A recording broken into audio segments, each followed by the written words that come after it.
everybody? Dr. Giggles in the house, and this is your Thursday night weekly Grove Show. And this week we're going to be talking about a lot of cool stuff. We're going to be talking about Fright Kingdom, or Fright Before Christmas. We're going to be talking about Star Wars Galaxy's Edge. We're going to give like a recap of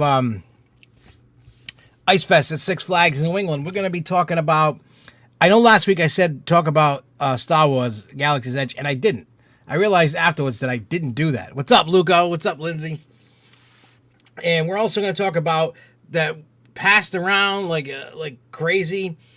Carnival Cruise Line will be the first cruise ship to have a roller coaster on it, and we're going to talk about that. Yeah, this week I slacked quite a bit on writing the news, so I have a bunch of stuff, things open for me to check for the stuff that I really wanted to talk about. What's up, Marcus Bean?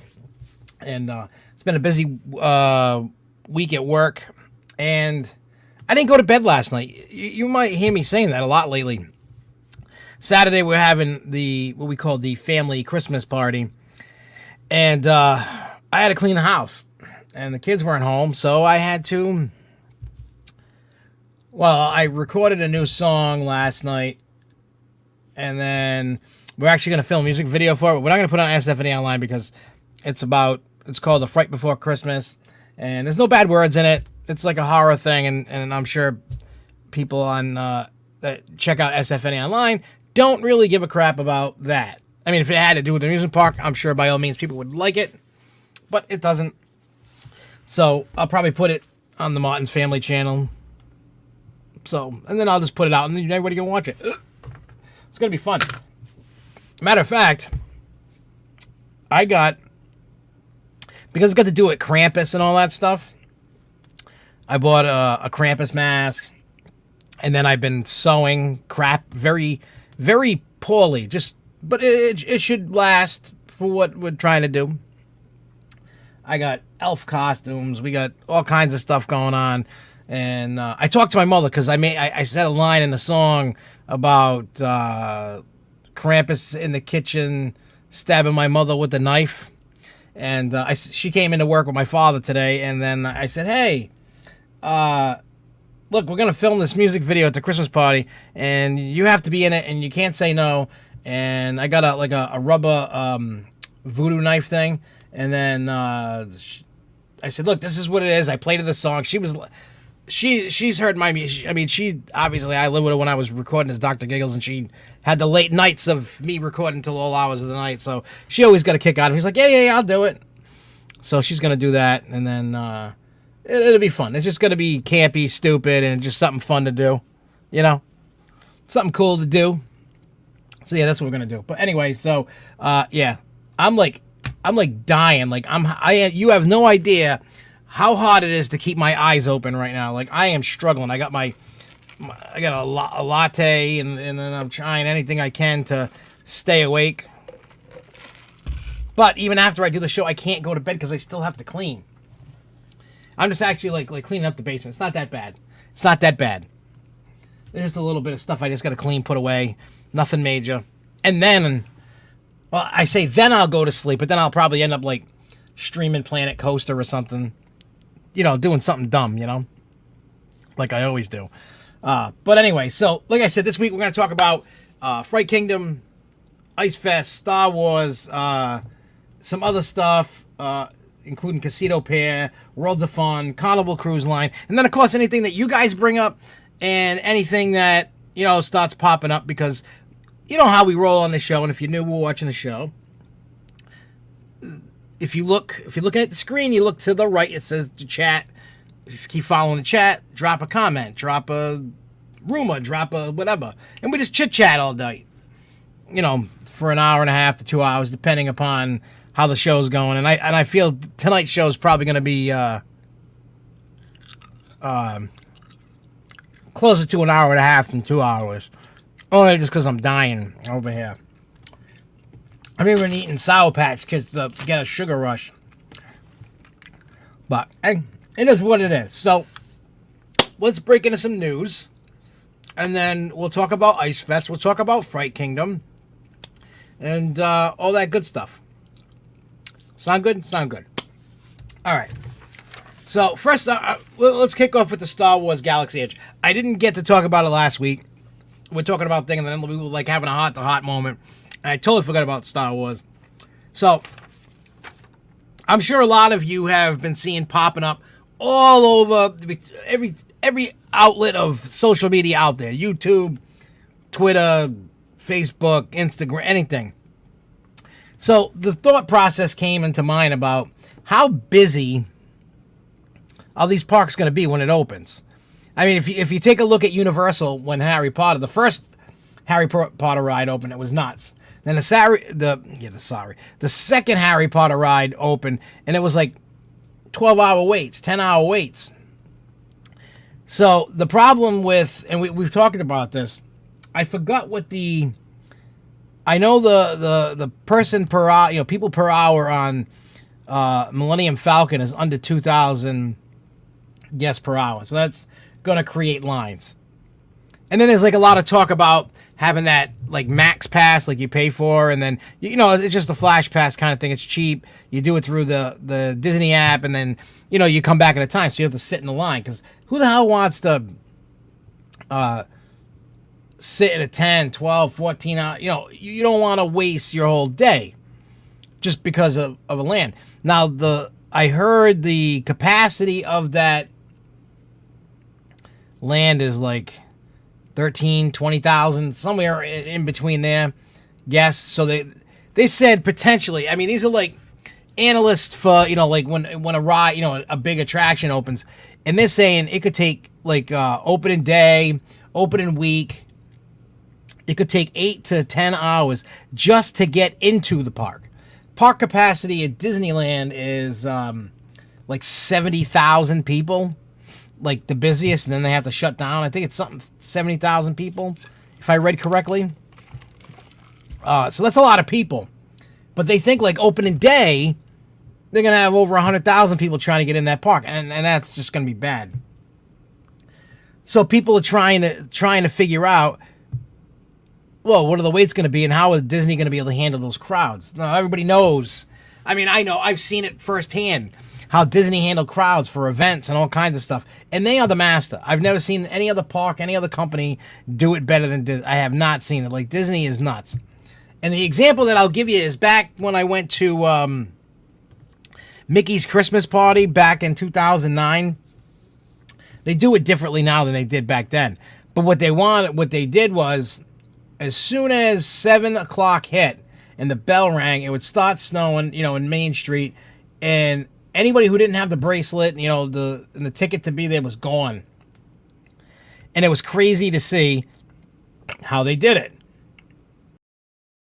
What are they going to do if you got 100,000 people knocking on your door trying to come in to ride Star Wars? Because we all know, like, everybody that are huge Disney fans and huge Star Wars fans, we're always wanting this to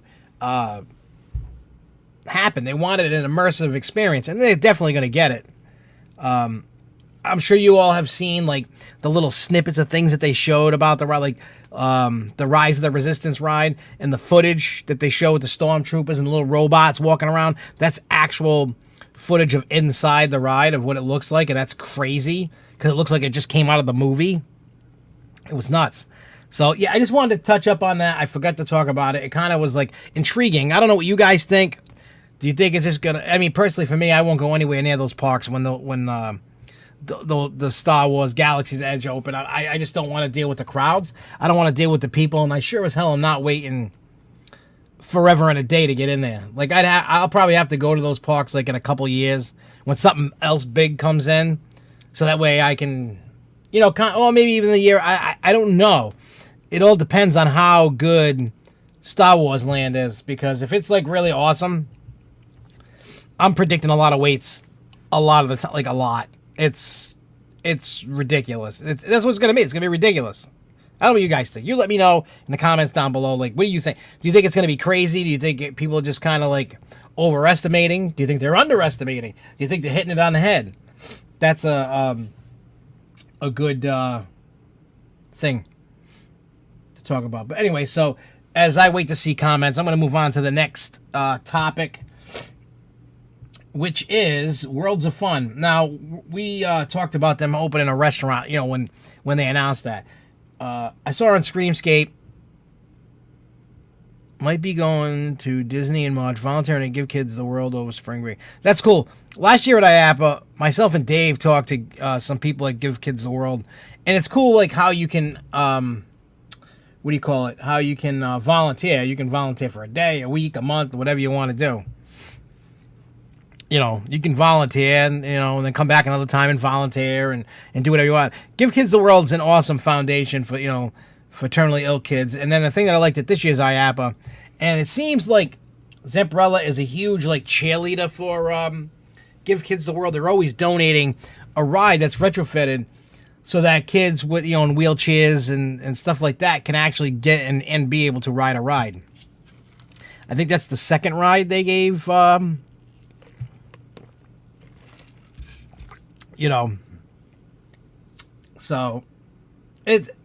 I don't know.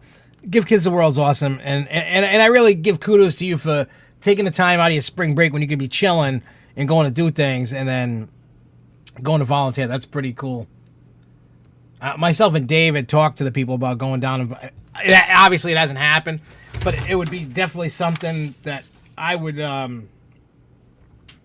consider doing. If you think about it, for the most part, all of us that are watching the show are pretty well healthy. And then you got kids down there that are dying or something, or that have cancer, or whatever it is, whether they survive or not.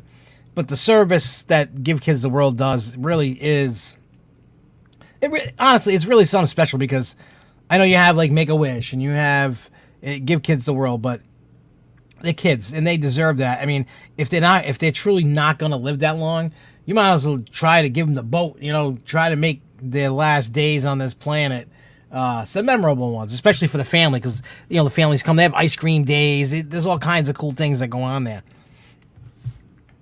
So, that's pretty cool that you're doing that. All right, so when I talked about Worlds of Fun, we talked about that restaurant. Now, what I saw on Screamscape was somebody sent in some information, and it's called Pigpen's Barnyard Friends. And it looks like it's going to open in 2019, and it's going to feature over 40 different animals. So it's going to have real animals. So it kind of reminds me of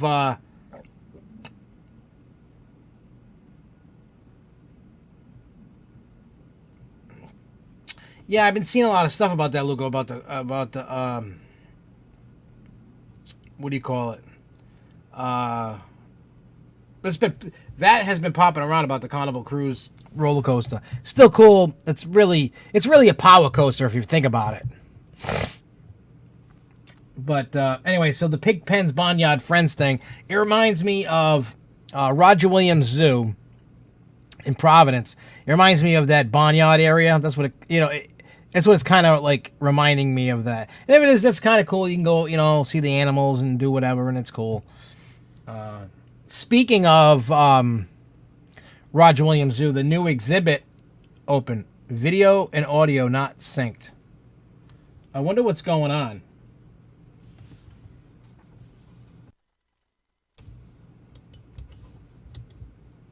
How about now? Is that working? I don't know. Yeah, I don't know what's going on. I probably should have rebooted the computer before doing the show, but I was rushing. I'm not rushing, but you know what I mean. Yeah, I don't know what's going on today. Today's just not a good day for me, I guess. I'm tired.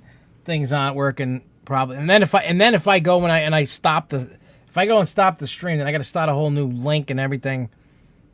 You know what? We'll pretend that that this video is one of those old martial arts films when they'd be no, there's no delay in the mic. There's no there's nothing. I didn't touch nothing. Everything is exactly. I didn't touch a knob. I didn't touch a nothing. Both laptop and phone have problems. Yeah, if I reboot this, I gotta start a whole new link, which sucks. It really does suck. Yeah, you know, my computer was like acting wonky, and I don't know if the kids are like trying to like stream.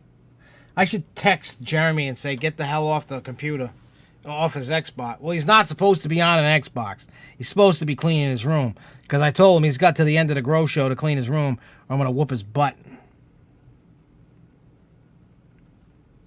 I mean, it could be because, I'm going to tell you something. When I was recording last night, I had to like close the program, the recording program, reopen it. I rebooted the computer. It was just, I don't know, the program and this computer don't like to see eye to eye.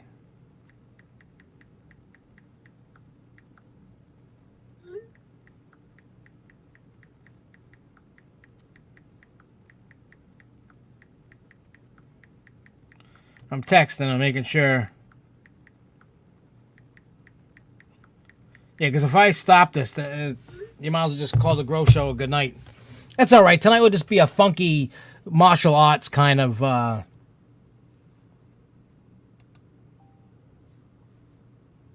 just heard a ding. What was the ding? Oh, yeah, I should be watching this other video, but I'm not. Let me see what happens when I hit play. I hit play. What's going on?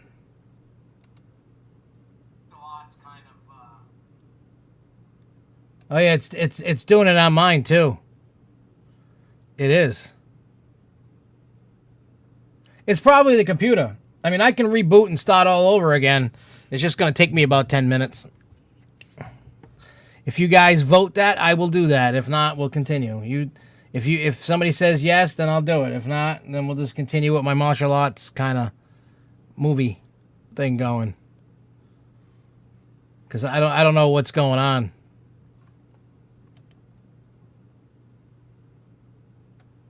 I know what the problem is. I have to reboot the computer. Well, I know. Well, it was brought up, so I'm just, like I said, I'm just, we're just trying to do the thing. It's just messed up tonight. Not that I want it to be messed up, but it is. I mean, I hate it when it's messed up, because then nobody's gonna want, nobody's gonna want to watch it. They're gonna start seeing it, and then they're just gonna turn it off, which I guess is okay. All right, let me try and see if I can close that. All right, let's see. I don't have anything. Let me see what the. So anyway, so we're doing that. So what's next on the list? So let's talk Casino Pair while I'm doing this. I'm just trying to see what's going on here in the world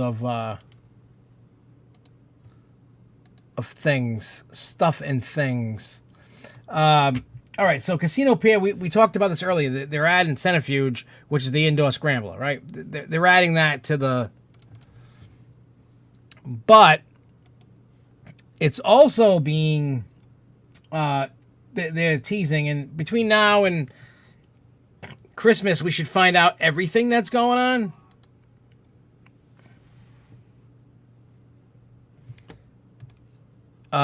It looks like one of the additional rides is going to be called the Mermaid Parade, and it's like a kiddie flume ride from Zembrella. And then the other two rides haven't been announced that I know of yet. I'm going to keep checking that out. I'm looking to see, Luke, if there's any delay stuff on here. I don't see a delay. I don't even see a button to hit delay. I know I didn't hit it. I mean, is it possible it did it on its own? Sure, because things are crazy in here, but let me see. Where's the preferences? General, audio, advanced, performance, license, software update. Oh, you know what it could be? They wanted me to do an update to this. It's like, oh, there's a new update. Want to download it? And I was like, no. I'm like, I got to do a show, yo. So yeah, it was something I didn't. Yeah, I'm not gonna sit. I don't even see a thing for a delay on here. Yeah, there's no. I don't see it. So, I guess it. Yeah, I don't know. I don't know what's going. I like I said, I would have to totally reboot the computer to make it work. So, like I said, if people want me to do that, I will gladly do it. I just let you know that's what to fix the problem. That's what I got to do. I got to reboot and I'm telling you why. Because when I recorded the song last night, that like I said, it was acting wonky. You know, like I had to like save what I was doing, close the program, restart the program. After a couple takes, save it. It's like for some reason it can't handle. This computer can't handle that program. And it's not like anything crazy. I don't know. I feel like there's something wrong with this computer. Like it's not doing what I don't know. I just feel like there's something. You don't want to update. You get wrecked. Yeah, I mean, I'll update it later. I didn't want to do it right. I mean, I literally was like signing in to do this like right before, like literally 5 minutes before. So that was part of the problem. Yeah, I mean, if you guys, I don't know, maybe, what do you call it? Refresh your browser maybe now. I don't know. I close things. I refresh the computer. You know, when you hit it on I keep refreshing it. There's nothing. Yeah, it's the computer. I have to reboot it to make it work. That's just the long and short of it. So we're gonna have a martial arts show tonight. Hello.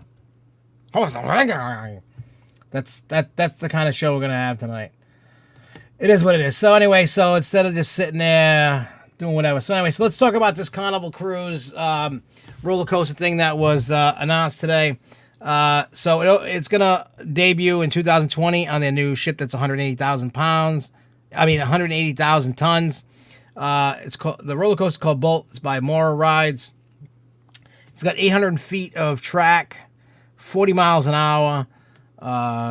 It says it's gonna race along a track 187 feet above the sea level. It's to put it in perspective, it's bigger than Anthem of the Seas, but it's not as big as the Oasis class. So it's like an in-betweener.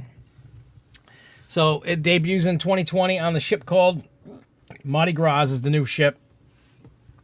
So, and it says the coaster that allows 2 riders and a motorcycle-like vehicle to race along the track.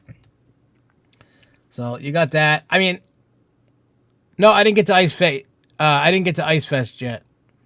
Do you use Adobe products? I don't really use them, to be honest. I mean, I can. I have them downloaded on a computer, but I don't use them. No, we're almost getting ready to get into Ice Fest. We're almost there. We're almost there. But yeah, so that's the Carnival Cruise thing. Remember, now we're going to talk about SeaWorld real quick.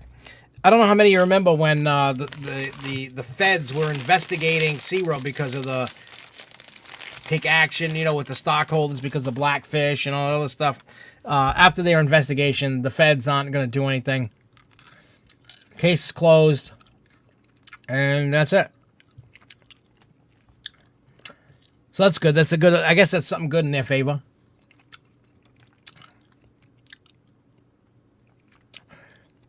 Oh, the capacity on this coast is going to be horrendous. I'm going to tell you. The capacity is definitely going to be horrible for the Carnival Cruise Line thing.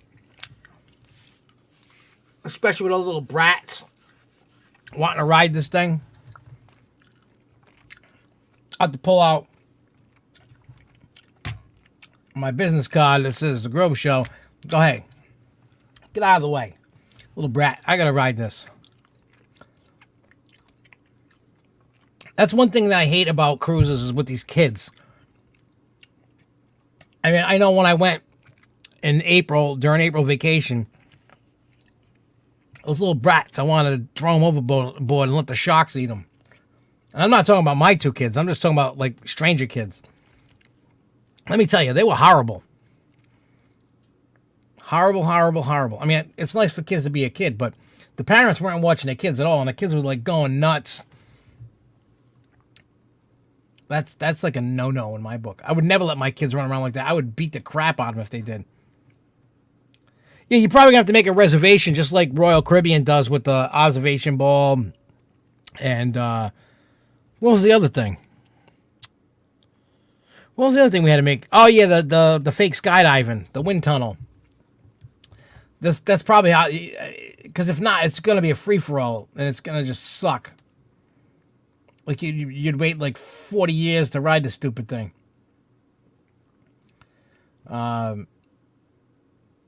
You know, one thing I wanted to bring up, and I laugh. And let me ask you guys this question. Now, I've been seeing a lot of this I mean, I'm talking like obviously fan sites. It's been popping up all over the place. From Amusement Today to... I've seen it all over Twitter the last few days. I've seen it on Facebook. Everybody's like playing the game. Like Universal Orlando, it's like the best, worst kept secret about the new land that's going to be open. So I want to ask you guys, are we on the verge of them announcing it? Like something? I mean, I know they're a long ways off. That's what, 2, 3, 4 years before that happens? Because it seems like a lot. I don't know if it's just people trying to pass the time, try to get the hype themselves up. But they're all trying to play like what lands are going to go inside there. I mean, I'm not going to play that game because I really don't care. I'm just going to go when it opens. I mean, maybe as we get closer, maybe we can play hey, what do you think they're going to add? You know, especially like when they say, oh, we got an announcement coming. And maybe like right before that, we can... you know, get together on here and say, hey, you know, what do we think's going to happen? What properties are they going to use? But people are playing that game now, and I think it's a little too... I purposely think people are just, like, can't contain themselves, and they're purposely hyping themselves up. That's my take on it, and I still think it's too premature for that. I don't think you're going to get another announcement for it. I'm guessing, like, 2 years. I think that's the target. Like, I would say like 2020 is when you're going to get like an announcement.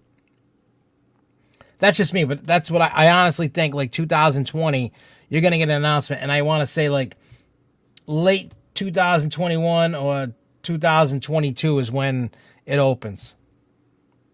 I mean, it could be like up to 2025, but that would be my guess. I think like 2020, you're going to get or even early 2021, you're going to get an announcement for Orlando Universal Studios and see what the name of the park's going to be, because we also have the names going around for that.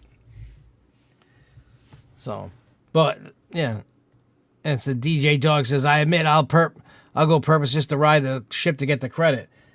Well, you could get the credit and then enjoy a cruise. I love cruises.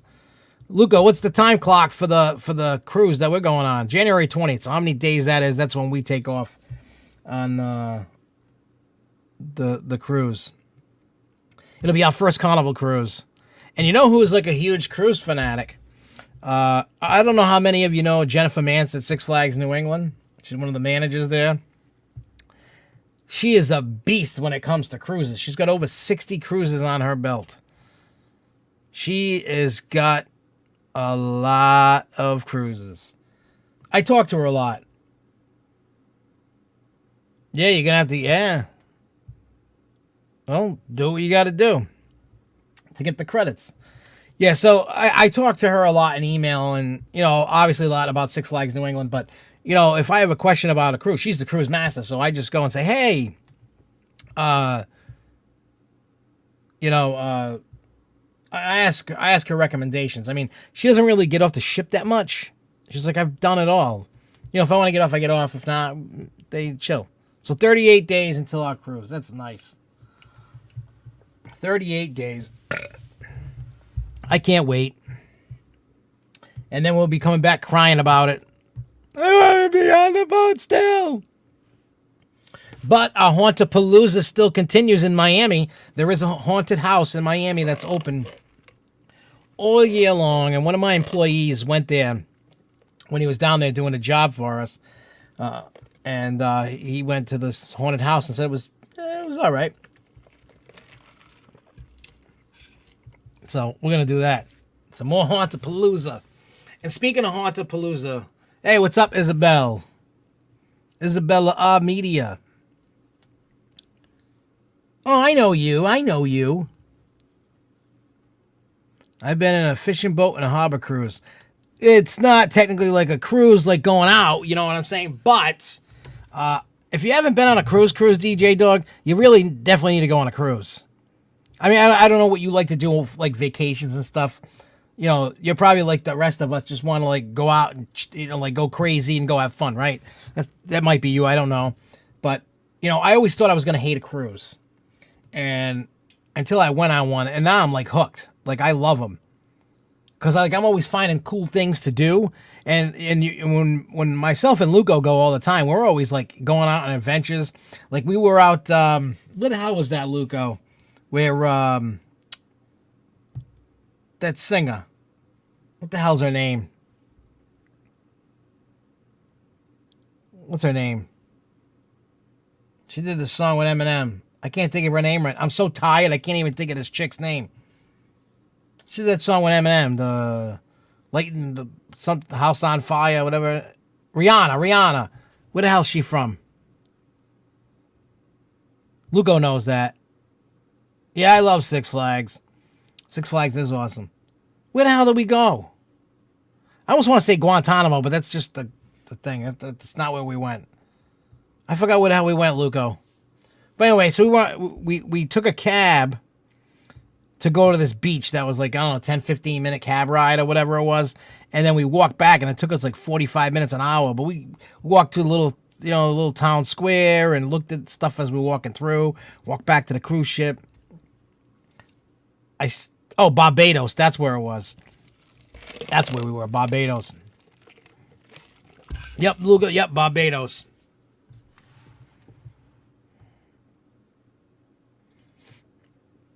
Well, let me tell you this. Yeah, the idea of sleeping on a boat, you can't. I mean, unless you're like at the front or the back of the boat, or whatever the hell they call it in boat terms. I mean, unless the only way you're gonna feel it, unless you go on a little tiny cruise ship, like the little small ones that Carnival has and Royal Caribbean has. Go on a big one. Go on an Oasis class. Go on an Anthem class. Whatever the hell class of ship we're going on is like their newest class for Carnival at the moment, which is their biggest class. You just go on a decent sized boat, and if you got even if the boat rocks a little bit. Yeah, that time we went to Jamaica, that was nuts. In December, when we had to abandon the bus that we were on, the van, whatever the hell it was, and had to walk back to the boat a mile because one of the roads had washed out, and then there's two roads going to the port, but one road washed out, and they didn't know how to drive, and the roads are very narrow. Like you couldn't drive like two going this way and one.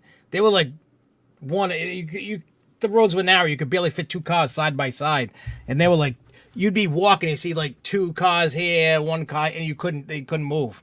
It was just total gridlock on the road. So, excuse me. So yeah, they got the okay for us to walk back. But the problem with that is, if you're not from Jamaica, if you're not Jamaican, and you're walking through the streets, not being Jamaican, let's just be blunt and honest. If you're not Jamaican and you're walking around, you're asking for something bad. A lot of people get murdered, kidnapped, killed, held for ransom, like all kinds of crazy stuff.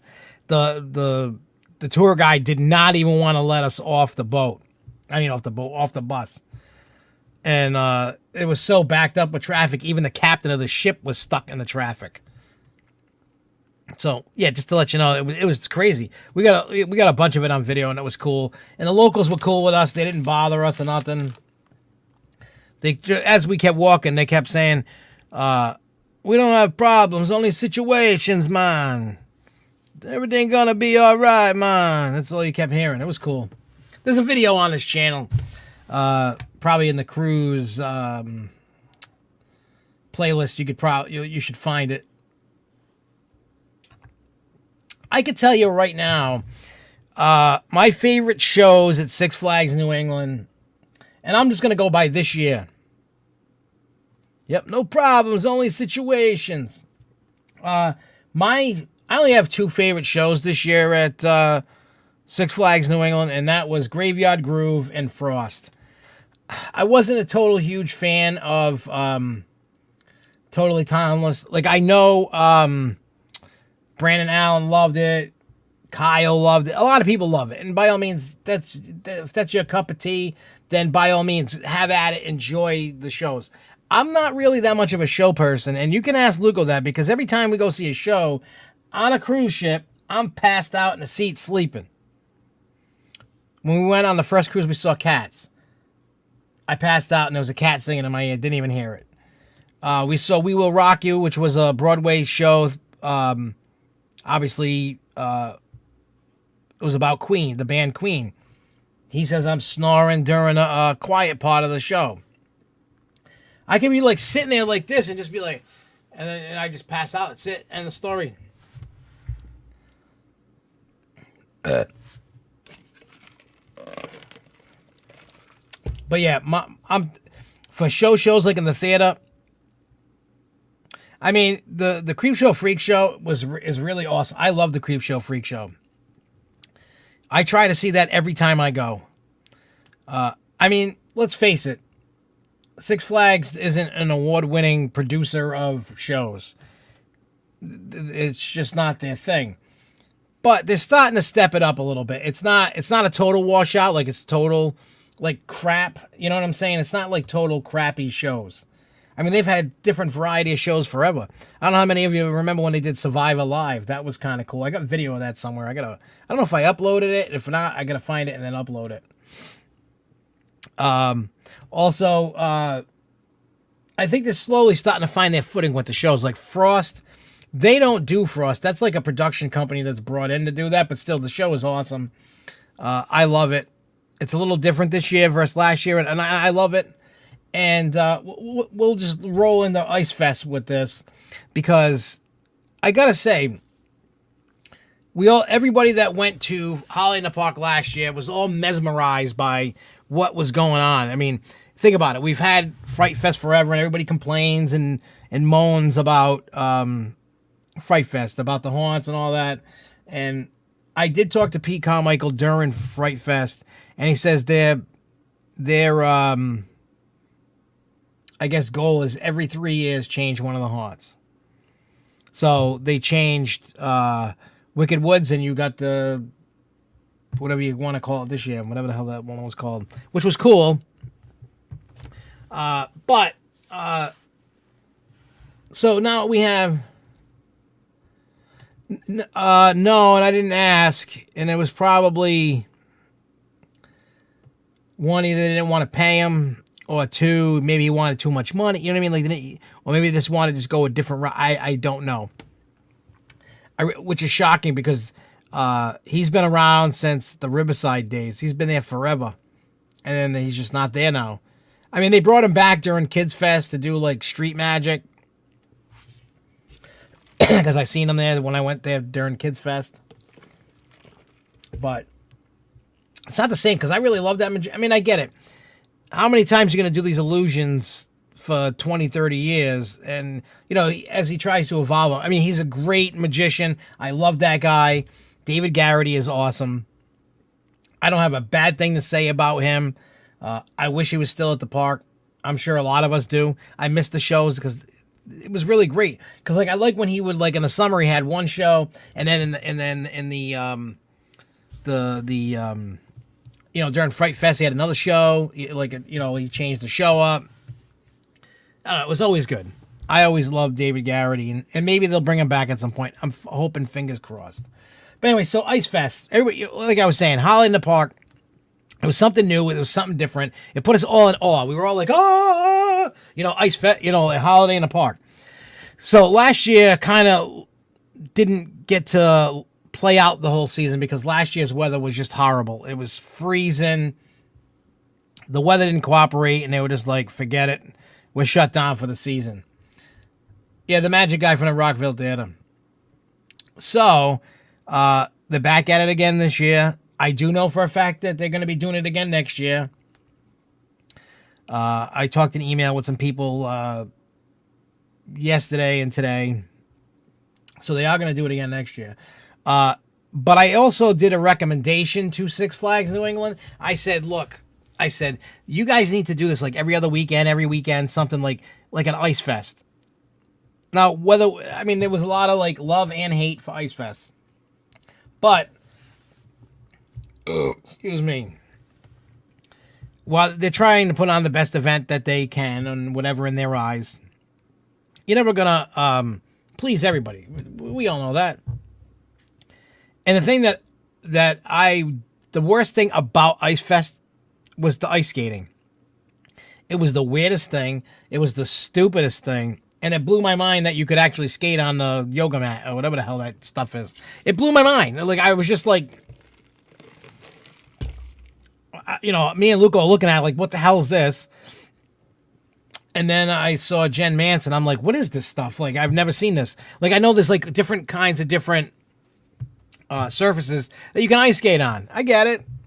This was just weird. And I watched like kids and teenagers skate and falling on their face and all that stuff. And I don't know what happened to the footage. I know I took it. I don't know if I got it downloaded or not when I made the vlog.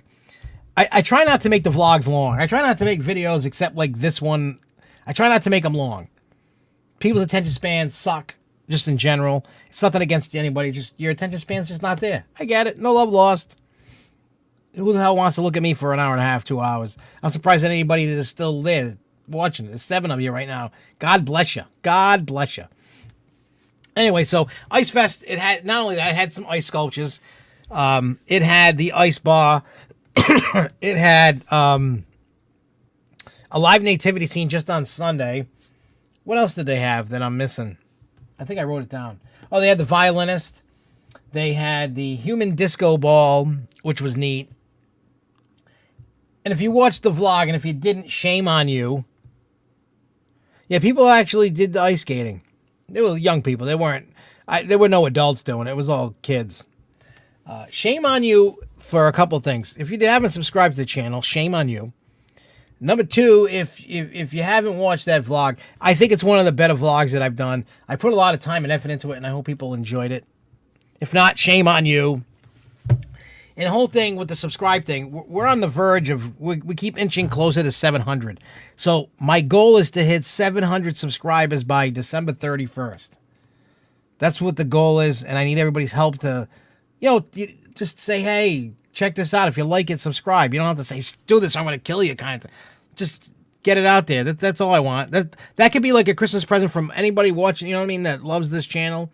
If you love the channel, that can be your Christmas gift to me. Share the link, share a video, let people see it, get them to subscribe. That's a great Christmas gift. That's all I want for Christmas is subscribers. Don't buy them either. Like, I want real legit people. That's what I want.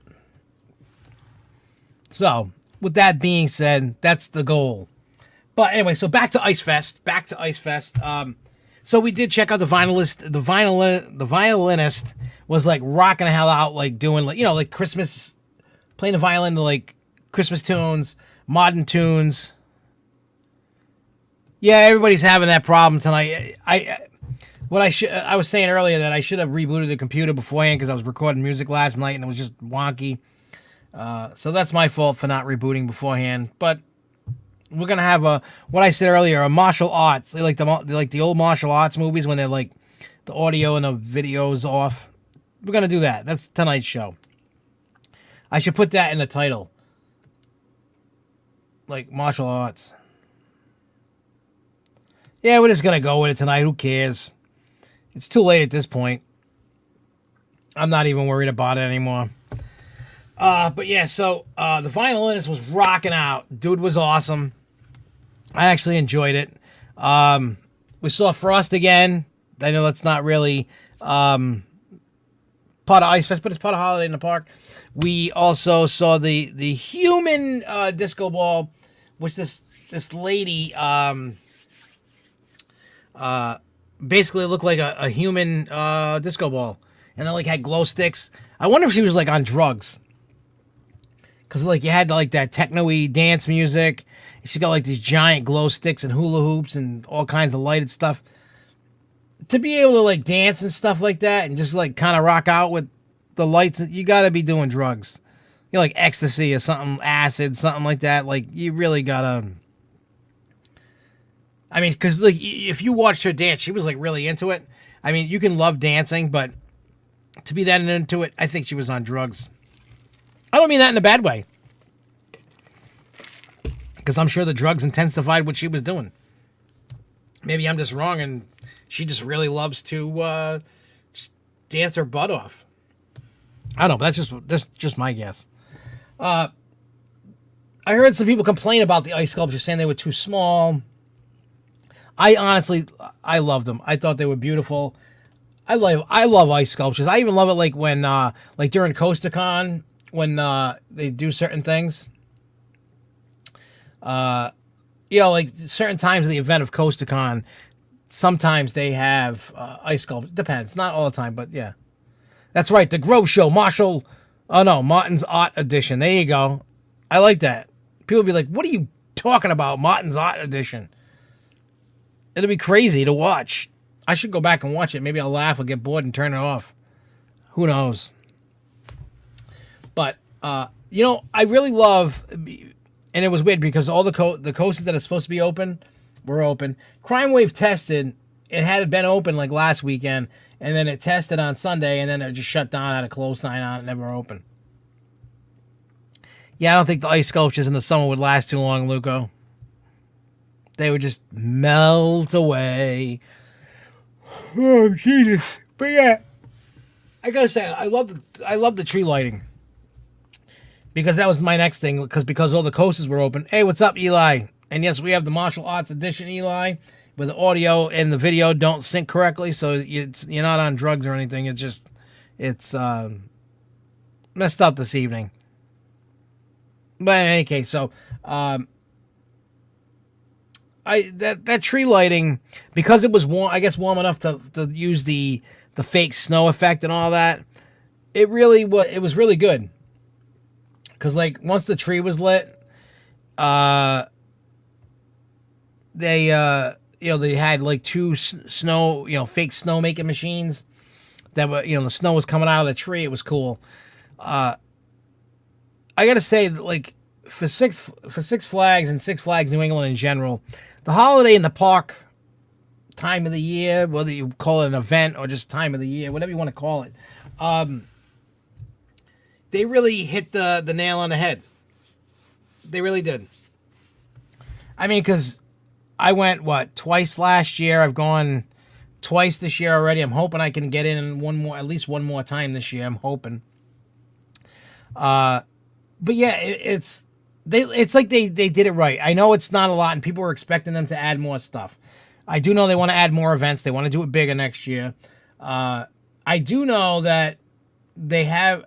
You guys know me. Like when I have my mindset on the park, getting something in the park, I keep pushing that button until I get it. You need this, you need that. I'm like one of those kids, like little kids that aggravate the hell out of you. And you're like, come on, I want the toy. I want the toy. Well, I told them for the last 2 or 3 years now to get a Christmas haunt. That's the new thing. I believe King's Dominion has one. Six Flags America has one, I think. And we're going to talk about Fright Kingdom a little later in New Hampshire. I know Fright Haven in New Haven, Connecticut has Christmas dates coming up. Like Saturday is a date for one, and then the 21st and the 22nd is another 2 nights for it. if people are smart, they get in now with these Christmas haunts as it's starting to grow. Matter of fact, I'm going to get something. Hang on. This totally has to do with the Christmas thing. Hang on, I got to go in my... Oh, I got to go in my dungeon. Where's the bin? On. Here it is. Hang on, give me a second. I need to get something. Come on, where are you? Yeah, talk amongst yourself. While I look for this stupid thing. Wait, did I find it? Is this it? It's Halloween. Here we go. I got it. We're good. That's my mess of a basement in there. All right, so when I was down in IAPA, what do you call it? This has to do with Christmas, and I got to get this. I want to. Apparently, Providence has gondoliers. Oh, you're talking about down by Waterfire. That's just for couples. That thing. That's not really anything cool. I can remember back when in the '90s when they were doing that, and me and my friend thought it would be a great place to go pick up chicks. You will not find, if you find a single chick that with like a group of friends and they're just going to tell you to go eat crap anyway. So, yeah. Anyway, so, well, I don't know how many of you heard of an expo, a trade show called Transworlds. It's the biggest haunt expo probably on the planet for haunted house stuff. Anyway, they got Christmas show. So when I was down at IAPA, I talked to the woman, and I forgot her name.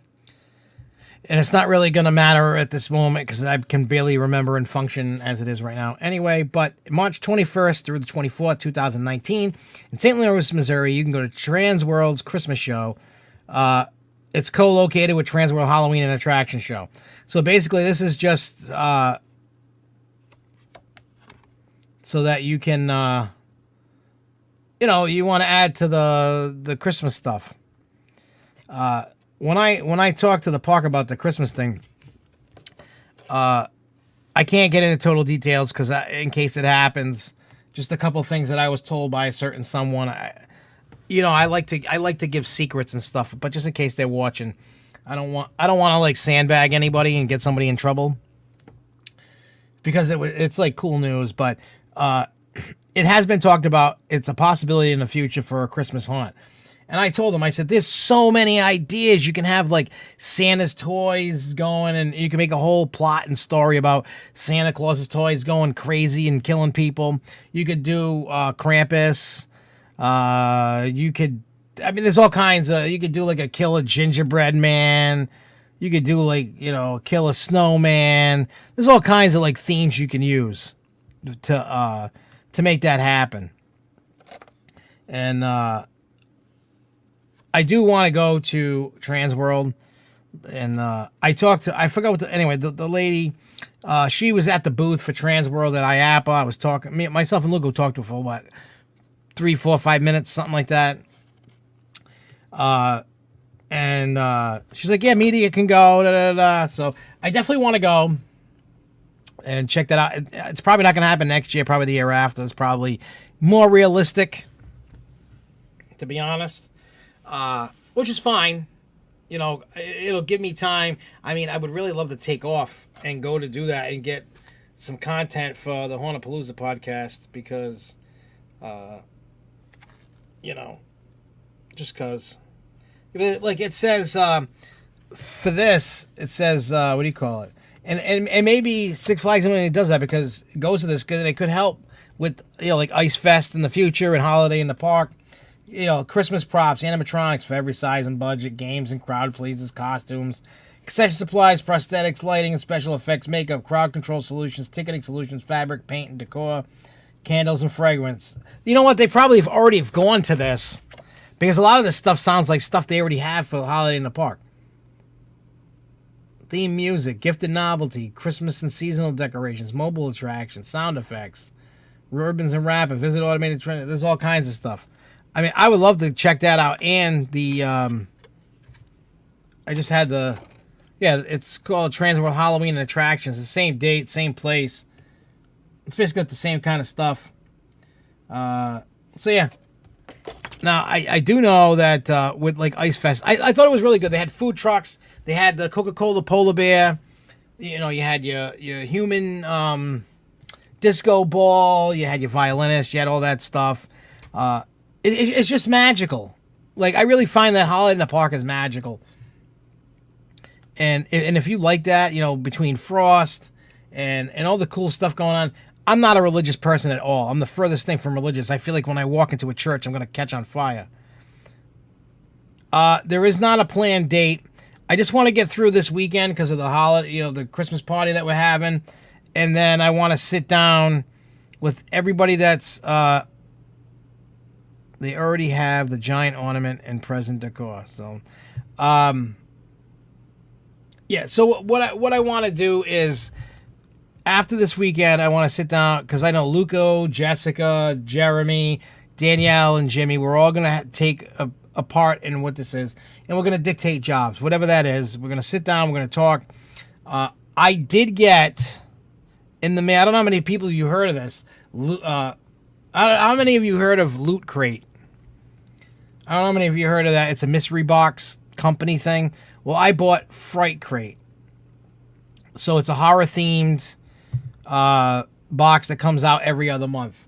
Now, I think what I am going to do is after the show, I think I'm going to open the box. I'm not going to post a video right away.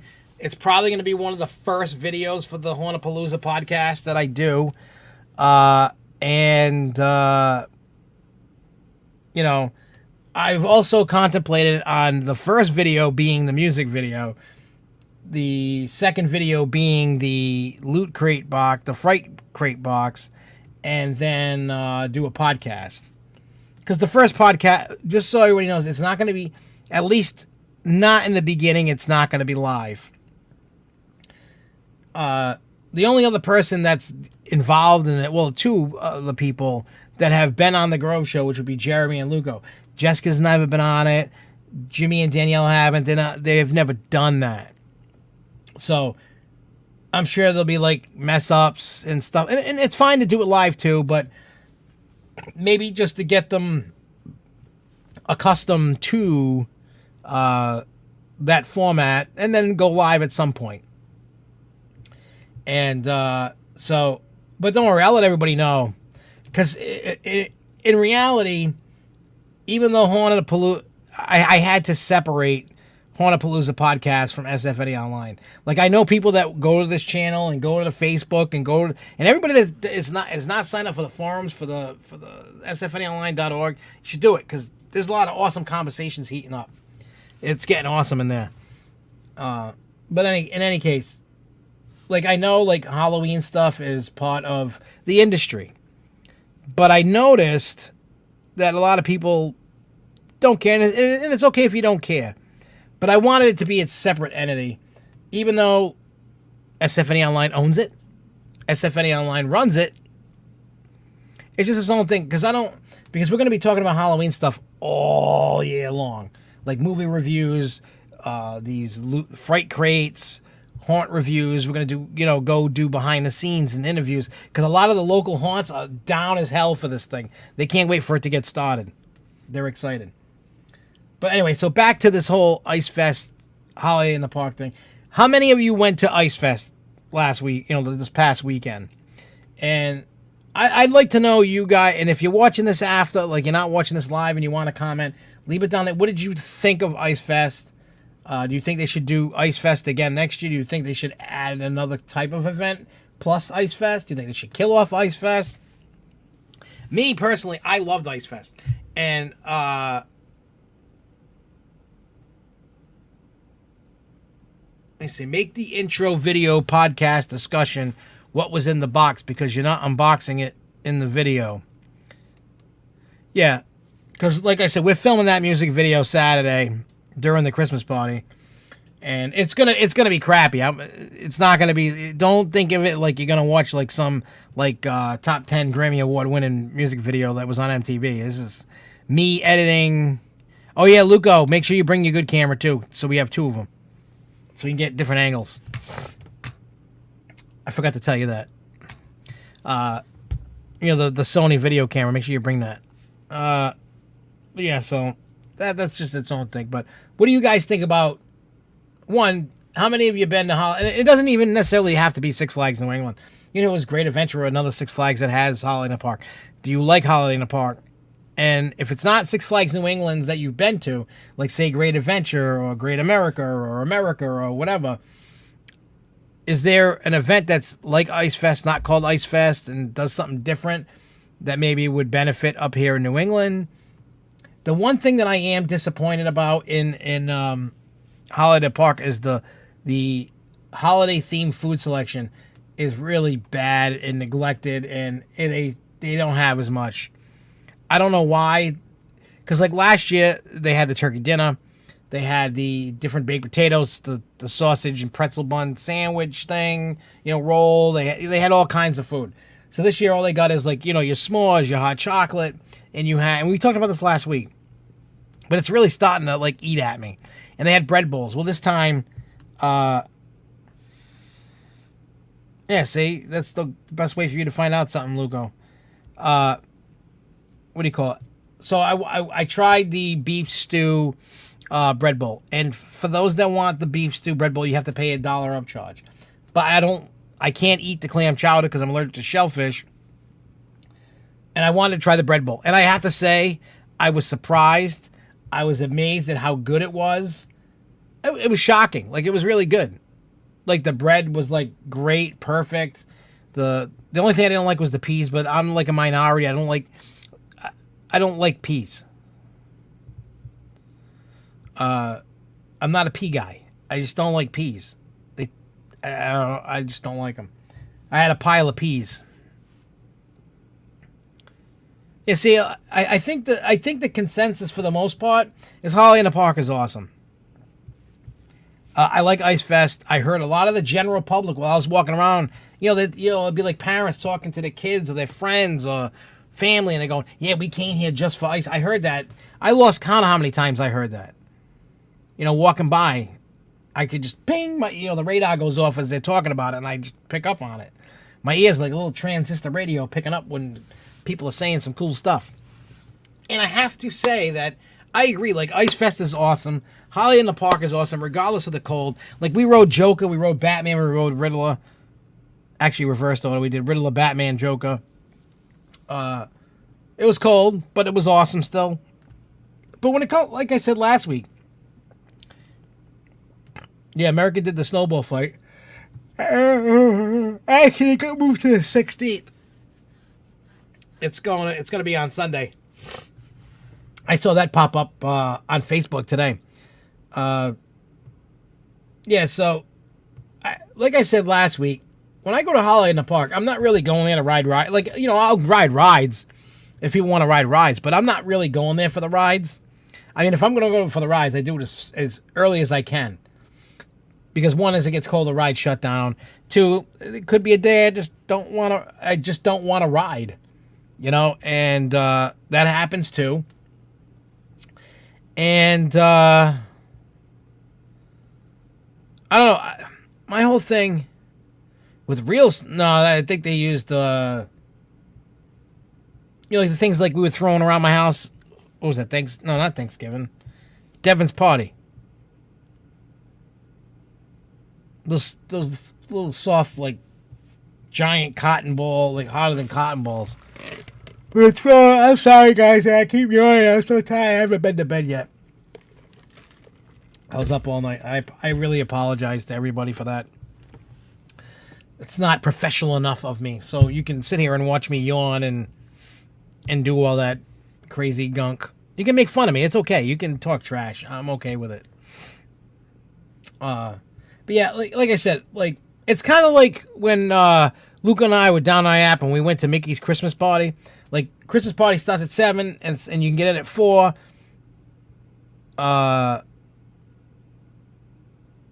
So from like 4 to 7, we go ride rides, and then when, like in between like the shows and stuff, we go ride rides or something. But I know it's kind of weird, like, to purposely go to like a Mickey's Christmas Party or a Not So Scary Halloween or whatever for the shows and the fireworks and what, like for Mickey's Christmas Party, they have you go to the different treat areas. You can get cookies and hot chocolate and apple cider and snow cones or whatever it is at that whatever one. And then like the Not So Scary Halloween, you can get go trick or treating and get candy, and and that's cool. I mean, I like doing all, and it's weird because Luco knows I'm not really much of a show person. I fall asleep. They just bore me to. Doesn't matter how good it is. I'm surprised I can stay awake during movies, but I can. I'm not really a show person. I could care less because most shows don't keep me entertained. I always want to be like and just pass out. It's just I don't know why. Because like Luco loves the Broadway show Cats. I think it's stupid. He loves it. I think it's like he loves the movie Frozen. I think it's stupid. I don't know why I don't think I've ever stayed awake for any Broadway shows, to be honest. Because like even when back in the, what was it, like 1998, 1999, I went to Broadway and I went and seen Les Miserables. I walked out after the second act. I was like, yeah, this thing sucks. I'm just not a show person. So for me to find a show like Frost or Graveyard Groove and not put me to sleep, that's a good, in my eyes, that's a good show. If it can keep me awake, good show. I honestly wish that theater was bigger, or if they had another indoor venue that could have another show. I think they would benefit from having like two shows. One, it would keep people from like freezing their ass off, and it would just be good. You can only do so much with the cold. The live nativity scene, though, like I said, I'm not a religious person. I feel like I'm going to burn when I go to a church. But if you went where, the relaxation station over in Looney Tune Town there, when you walked, like where the train used to be, they had like all these different signs and stuff for different, like they had one for Hanukkah, they had one for Kwanzaa, then they had it for Christmas. And they had signs telling history and different little facts. And then this time, though, at the end, it's the same thing as where the trick-or-treat trail is for the kids during Fright Fest. So at the end, like, before you walk down the pathway to go through the archway to get out of that area, oh, excuse me, they had the live nativity scene. And they had a fake baby. They didn't have a real baby. They had a fake baby. But, like, on that cement slab over there, like, before entering the paths, they had goats or sheep or something. Whatever it was, a goat or a sheep. I mean, it was just cool to see. Like, I like that they're going, like, thinking outside the box. Like, I thought it was great. Ice Fest, I thought, hands down, was awesome. I'm really, like, I feel even after going to Holiday in the Park a couple times last year and already another time this year, and this is my second visit this year, I still think it's as magical as the first time I stepped in Holiday in the Park. As you can tell, I'm excited about it. Just, it's legit. Like, I really legit love Holiday in the Park. Now, what I wish is they could take that excitement and whatever they have there,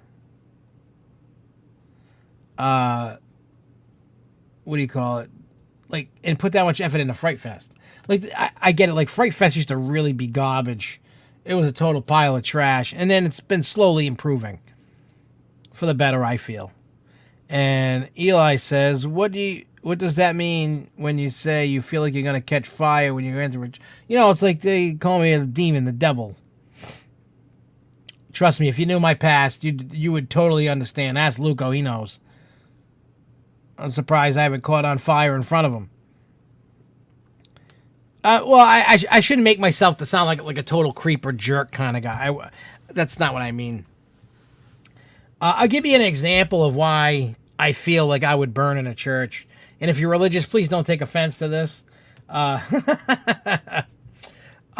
This is going back 1998, I want to say, around that time, 99-ish. That was before what I call Dr. Giggles was born. Dr. Giggles was born in 2000, and the first album dropped in 2001.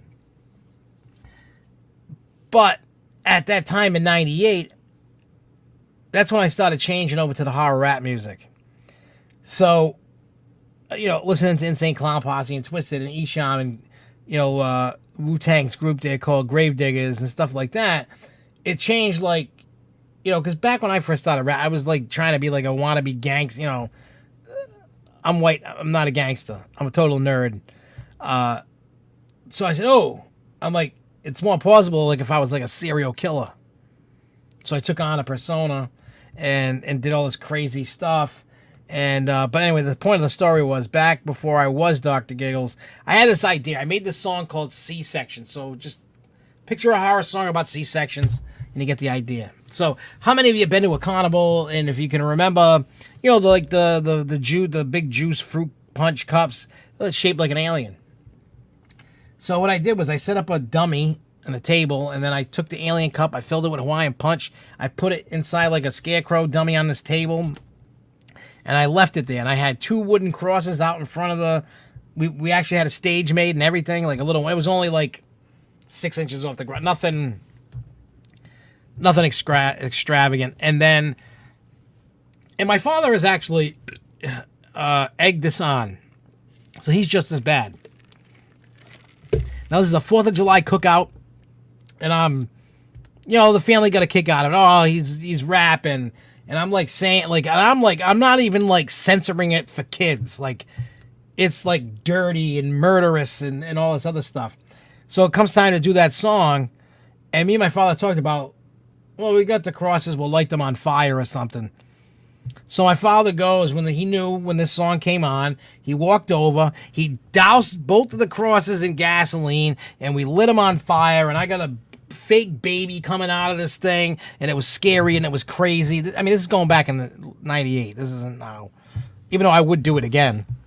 Maybe not light the crosses on fire, but yeah, that's what I mean. Like, we were just like crazy because it was all done for shock value. That's what it was done. And that's why, like, I just take what I did back then, and all the experience I got from doing tours and shows and hanging out with famous rock stars and things that I've learned, things that they showed me, learning the ropes. And then I just, I never made a career out of it. I could have, I didn't. And why is it like every week now is like a hot moment with you guys? Why is that?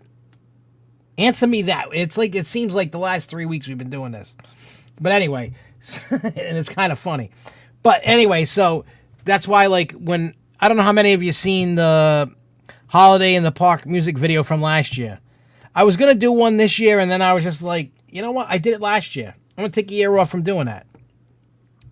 I did make a song about Midnight Mansion. I haven't put that up, like, on any of them websites or anything, but I just take what I did then, and I just take it now, and I make it family friendly, and I have fun with it. My forte is doing, like, murderous rap music, and that's what I like to do. I guess that's just something I like to do. I don't know why. It's just it's like, I don't know how many of you like rap music at all, period. Probably not many of you. But if you ever seen a rap concert, like, I've seen Notorious Big before he died, obviously. I've seen, Wu-Tang and Method Man and, Jay-Z, DMX, and all these guys. They don't have really like a gimmick. They didn't have anything. It'd just be a bunch of guys on a stage, like, waving white towels and just rapping and going, yo, yo, yo. And I'm more creative than that, and I like to put on a show as best as I can. Like, I really wish, like, I could do this show and have, like, flames blaring out. Like, I go overboard. I don't just do normal things. Like, I gotta, like, go. I mean, look behind me. You can see the Fairtown poster. That was from Axe Throwing, by the way. I got 2 of those that we're going to be giving away at some point. And we'll probably give them away at the beginning, like with the Hornapalooza podcast. Because, like, I don't know if anybody pays attention to anything that pops up on this channel. I don't know, 2-3 months ago, I made a video about when we hit certain marks with subscribers, we do a mystery box giveaway. And in these mystery boxes, stuff from, like, Media Days, extra stuff from, like, Ace Events. Hey, what's up, Nelson? And all that stuff. So we have, and we have, and every box, and every, every step of the way it gets bigger. And all you have to do is subscribe. And I know you guys subscribe to the channel, so everybody that subscribed is entered into it. And I put how many people are subscribed, and then I just start from the top of the list and I go all the way down, whatever and I put it in the random number generator, and then whoever that is. So when we hit that mark, we're at like 617. I heard a lot of people are going to start losing a lot of subscribers because of like some spam thing or something. There was something that YouTube, whatever.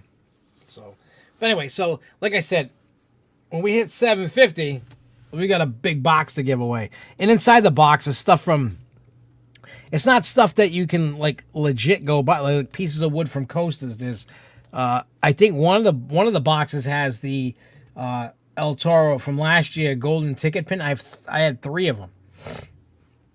You know, there's like one of them's got Rolling Thunder piece of wood in it because I had like 2 or 3 of those. Sometimes there's all kinds of crazy stuff from Media Days, Rhode Island Comic Con. You know, there's all kinds of cool stuff that I'm like, you know what? It's gonna sit in this box forever. You know, inside the crap fest that's a mess back there. And I'm like, I will give it away. People love free stuff. If I'm going to give it to you, and all you got to do is subscribe and then get down and join our little community here, why not? I would join all different kinds of stuff for giveaways like that just because I like free stuff. I don't know about you. I love free stuff. I love free. Free is for me.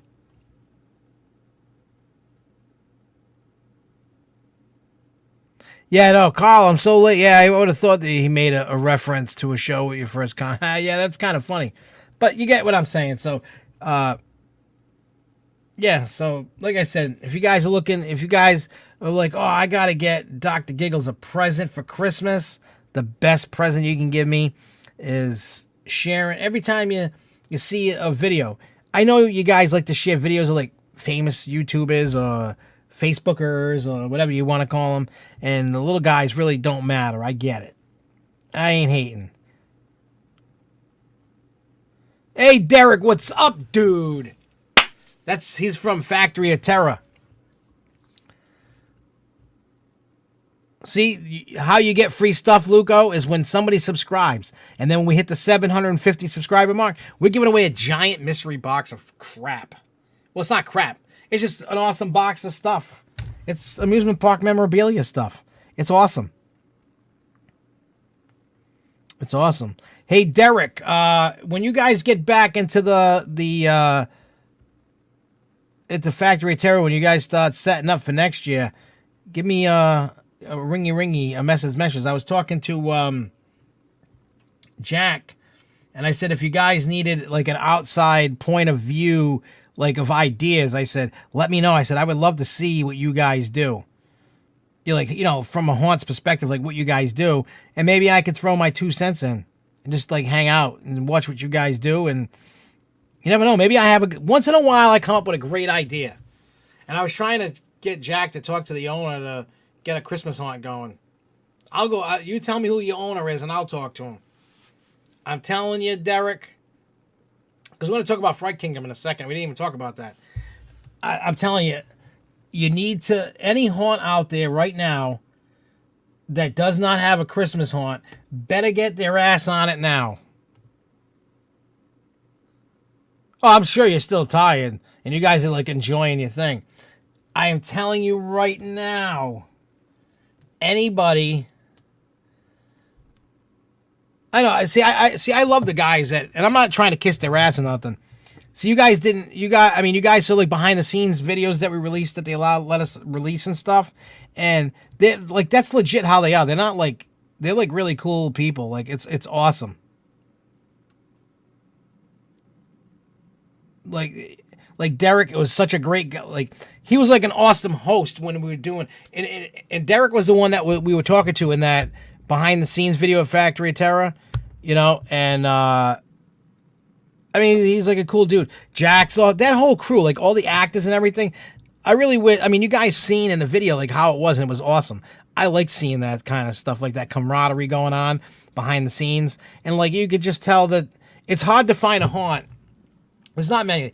Like Factory of Terror, Fairtown, and Fright Kingdom definitely have that, like, the actors love where they work. They all do. You know what I mean? Like, they all have a great time. And all you guys that live in this area, or even if you don't, those 3 haunts I just said, you need to go to.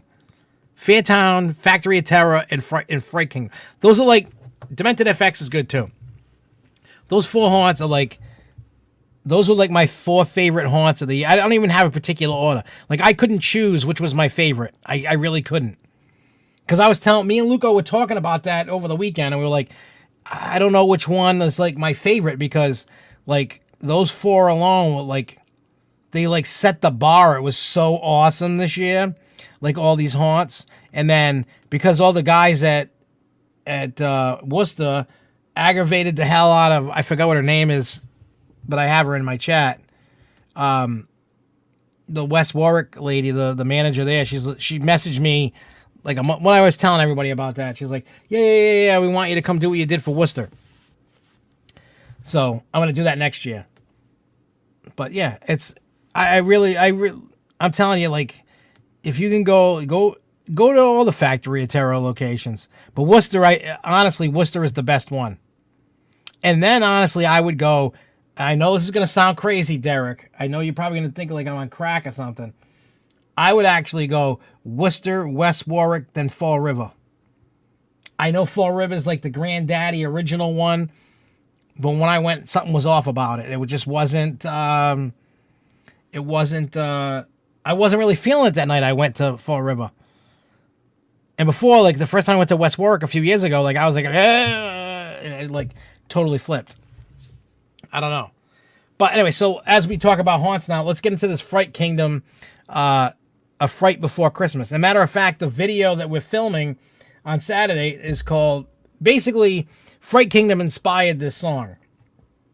Even though it's taking place at my house for the Christmas party. But, and Derek, my mother said that I can pretend killer in a video too, so that's cool. But yeah, so Fright Kingdom, like I was saying earlier, any haunt that does not have a Christmas haunt is bad. And I'm saying it now because it's the new fad. Like, Krampus is being talked about a lot this year, like all over all the social medias and everything. And I feel that, yeah, you got to visit Worcester first, then go visit the other ones. But you really have to look at it like this. Yes, when I talked to Jack the other day, and I said, are you guys ever going to do that? And then you know, we talked. If the owner isn't confident enough, that can be a problem. But I think if you put the initial investment in, and then, you know, it'll take probably, I mean, you would know better, Derek, how long it takes to get your investment back on the haunt as, you know, attendance grows and and all that stuff. You know what I'm saying? Like, but I really feel that every haunt that's out there, and I get it, not everybody can, because most haunt owners have regular jobs, because haunts aren't like making you a millionaire. You know what I mean? You can't just survive off of running a haunt. You're so limited. Yes, Factory of Terror needs a winter haunt. They do. Like I said, Fright Kingdom was like a breath of fresh air. And Derek, I don't know if you did a Fright Before Christmas over there at Fright Kingdom in New Hampshire, but let me tell you, I really want to talk to the owner of Factory of Terror. I might be able to talk some sense. I don't know the guy. He might punch me in the face. I don't know. I've never met the owner. I don't know the owner. I don't even know what the owner looks like. But I would love to sit down and chit chat with the owner and be like, look, from an outside, and I know it's like, it seems like a risky investment, because all the haunts that do it for like one weekend, maybe 2. And it's tough. And I get it. You're trying to get your actors that you work with all year for Halloween, try to get them back for a weekend. The cost alone is, you know what I mean? Like, it's odd, but the one thing that I liked about what is Diamond Elite membership, I feel it is. I feel the Diamond Elite membership is worth it. Yeah, Jack went on the Friday, I went on the Saturday, and he sent me a picture of the chick that would did that like exorcist walk backwards on the ground. She's like all bent in half like a pretzel, just walking through the midway. But the thing that I mean, tomorrow we have like what I call a look at Fright Kingdom. It's not the haunt. We weren't allowed to film. I did meet the owner, and we're gonna set up a time to do like a behind the scenes stuff and like that. But from like when you pull up to the building, and it still blows my mind when you like, if you're not paying attention, you could blow by the entrance to Fright Kingdom. It's not well lit up. It's nothing. See, here's the problem. You cannot do a winter haunt outside. It's just not going to work. It's got to be an indoor venue. And Factory of Terror is obviously in a factory. So it would work because it's indoors. The other thing is, like, Haunted Graveyard is outdoors. It's not going to work. Because what if it snows? You're not going to sit. You can't get a plow in there to plow out the path. You sure as hell. Yeah, matter of fact, Derek, I got 8 hours of footage from Extreme Fears. I sent Jack a crappy first, like, I just dropped pieces in and it wasn't the full thing of it, but I got it. And actually, I handed the owner the footage when I went down to IAPA. But Fright Kingdom, like, they have their normal facade, like a castle facade thing in the front or whatever. And then, like, it's like Christmas threw up on it, but it's not done in a tacky way. It's actually like I like when you think Christmas and you don't know what's going on, and then you look at it. It's like everything from Halloween is there. They threw Christmas up on top of it. But when you look at the attention to detail and everything that they did, yes, they reused a lot of everything from Halloween, but the way that they did it was amazing. Like we got to go through it twice because we were supposed to do a behind the scenes tour and we couldn't because it was way too busy. Like, I could not believe the amount of people that were there for a Christmas haunt. You're like, and I get it, like, from from all the owners that, like, I don't know if I should invest in that, because I know to invest just in a haunt itself when you're trying to do Halloween, that's a huge expense. You know what I mean? It's a huge expense. It's ridiculous. So I can understand them being worried about Christmas. Like any haunt doing that. But if you did it like Fairtown did it and you just paid attention to your details, you know, because I like it. Their whole thing was a Fright Before Christmas, and it was themed around Krampus, and they had like the dead Christmas carolers, and if they took like your popular Christmas carols that, you know, from the Christmas carolers, and they changed the words to fit Krampus and all that other stuff. It was awesome. You have a lot of your and matter of fact, I stole a lot of the costume ideas for this video from Fright Kingdom. Like it's not identical, but like I was trying to find scary Christmas Krampus costumes and stuff, and it just really, you can buy like the costume from the 2015 movie, the best Krampus movie, I guess. That's gonna cost you like $200-300 that maybe used one time. So I went and I just I pieced and I did. I gotta wait till you see it, Derek. Like, I bought a Santa suit, a Krampus mask. I went out and I got a different Santa hat because the one that did. And I cut the horns out. The horns were floppy, so I put styrofoam in the horns to keep them up. Matter of fact, I just did it. But if you guys saw the sewing job I did, you guys would never let me down, and you would laugh. You would really laugh at me, and it would be funny. I'm not a professional sewer at all, but because I'm doing all this, for some reason my ideas pop in my head, and I always do them short notice. Luco knows this all the time, and he laughs every time when I come up with some stupid, crazy, anic idea. But Luco, you remember the bull onesie that we scared the hell out of Jessica with? Well, I cut that thing up tonight. I cut off half the legs and I put them on the bottom half of the Santa pants. I sewed them on. I cut the tail off of that and I sewed it on the butt of Santa's pants. I have the hoofs that go on your sneakers. I got the gloves with the fur. I got the Krampus mask, that thing for that. I bought two like cool looking. Who's Real Bacon Brothers? Is that the the pig guy from Fairtown? Because I heard my girlfriend Jessica showed me the pig guy from Fairtown runs the Krampus society or whatever, social society club or whatever it is for Krampus, and I want to talk to him about joining the Krampus society because I think there's actually two folklore stories to Krampus. There's the Christmas one, and then there's a non-Christmas one. I have to read them both, but there is a story of Krampus that had absolutely nothing to do with Santa Claus and Christmas, and then there's the one like in the movies. So, but I just love it, and I think next year I'm going to decorate the outside and the inside all Krampus and Evil Dead elves and stuff. The way I look at it now, yeah. Well, I cut up when you see it, when you come over tomorrow night, I'll show you what's left of the onesie. I cut it up and I sewed the bottom half to the Santa pants. I sewed it on. It's crappy. It'll stay on at least for hopefully. And then I cut the tail off the onesie and I stuck it on Santa's butt. And then I cut holes in the Santa hat to stick the horns through. And then I stuck these styrofoam tubes and I put them in the horns so they would stay up because they were just like floppy. They just wouldn't stand up.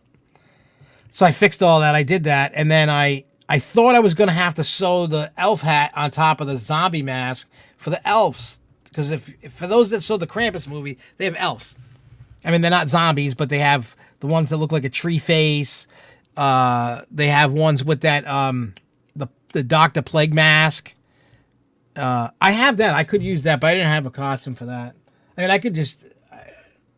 Regardless, it don't matter. So I bought two zombie masks. I didn't have to sew the hat on the zombie head. It fits perfect. It's going to be cool. It's going to look like crap, but we're going to have fun with it.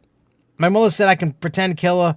Jeremy said, because I think in one of the lines of the song I talk about having a barbed wire bat because I got the Walking Dead foam bat. So Jeremy said I could beat him up with it. And we're just going to pretend kill people at my own Christmas party. It'll be interesting. We'll just film it. I got some ideas and I want to talk to you tomorrow night about it, Luco, about like the intro to it and the outro to it. I have a couple shots in my mind to do it. And I think, Luco, I think you're going to be the Krampus. And the only reason why I want you to be Krampus is because you're a tall, big dude. Krampus is a tall, big dude. He's not a short, little, fat munchkin like myself. It just wouldn't look... And plus, I'm the one rapping, and I can't be the one in the costume. And you're really like the tallest dude that's going to be at the house, I think. So you have to be bigger than everybody else. And then, like, maybe, like, Devin will... somebody will be in there. Oh, and I also have Jeremy getting me a pair of pants that doesn't fit. And I'm going to cut the legs off of the pants. And then I'm going to attach crappy sneakers to it.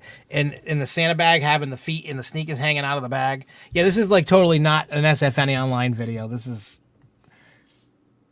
not a family-friendly video. I mean, there's no swear words, but it's murderous. We kill Santa Claus in the... Well, we're not... I basically destroyed the Santa suit. Well, I sewed things onto it, so you can't... I mentioned us killing Santa Claus. I'm ruining Christmas for all of y'all. How about that? But anyway, so the whole point was Fright Kingdom, right? Fright Kingdom, Fright Kingdom, Fright Kingdom. I love the facade outside. I love the queue line. And we were there before it opened. And I got to say, what they did, I don't know about you, Luco, but I was blown away by what they did. Because Luco didn't get to do it for Halloween. He was at Knoebels for Phoenix Fall Fun Fest. But he got to experience Christmas. So while we're waiting in the queue line, they have the carolers come out. They have all the different Krampus, and the Jack Frost guy was cool. And they had all these characters. They were coming in and out of the line. They're on the outside of the line. And then right when they were opening, somebody that works, they could have been the owner, starts getting the crowd hyped up. Yep, I'm going to be rapping in the same space as Krampus. But I'm on Team Krampus. I'm like telling the story of what Krampus is doing, basically. It's going to... The idea is cool. How it's going to look like when it's done, I don't know. I'll share it, and then you guys can tell me if it sucks or not. How about that? So, and the next cool thing is after you like get your tickets or exchange your online ticket, and then you go and they have a midway, and they have like different like if you watch the you'll see all that stuff what I'm talking about tomorrow in the video that's coming out tomorrow. It's coming out at 4:00 because the review came out yesterday that I did on it. But in any case, you'll see all this stuff. You'll see like Jason Voorhees, Michael Myers, Pennywise. Then you see like they have these things in their midway where they promote the Christmas haunt. They have a Valentine's haunt for one night only where you can eat. It's like a couples thing. I don't think you have to necessarily be a couple, but you could go and then. So we're gonna do that. I heard it's like busy in Congo line kind of thing. I still want to see it and experience it regardless. The other thing is like this like TV, like Walking Dead, like clothing and props and other movies and stuff. They have a couple midway games. They do have, and I don't know if anybody's seen the pictures that I posted like on Facebook and Twitter.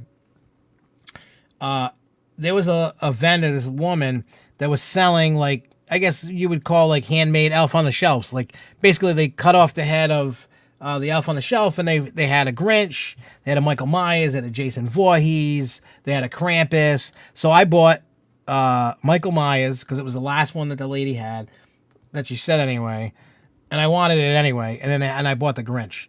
So right now, yeah, you could do like a date night. So me and Jessica are gonna. I'm sure Lugo's gonna go. You know. I don't think the pricing is like for a couple. I think it's just like you just pay this, you get food, and then you go. But I mean, if when I get into like the detail and stuff of the haunt, you'll understand why something and something. But like they had like a stage, they got a DJ, and I love their ticketing. I love the ticketing system, and maybe you guys at Factory Terror can do this too at some point. I mean, when you guys do it, it's not a problem, but. What they did, I mean, it's pretty similar to is RMC Raptor coming to Great Adventure in 2020. I don't think it's going to be a Raptor. I really don't. The Raptors are too expensive. They're like B&M money. They're not cheap. I think they're going to get it ground up, like like building like something like you just like say like a Texas Giant or a Wicked Cyclone, but only from the ground up. That's what you're going to get. I'm calling it now. That's what you're gonna get at Great Adventure. No, they don't need it, but what they do need is to add more rides. Period.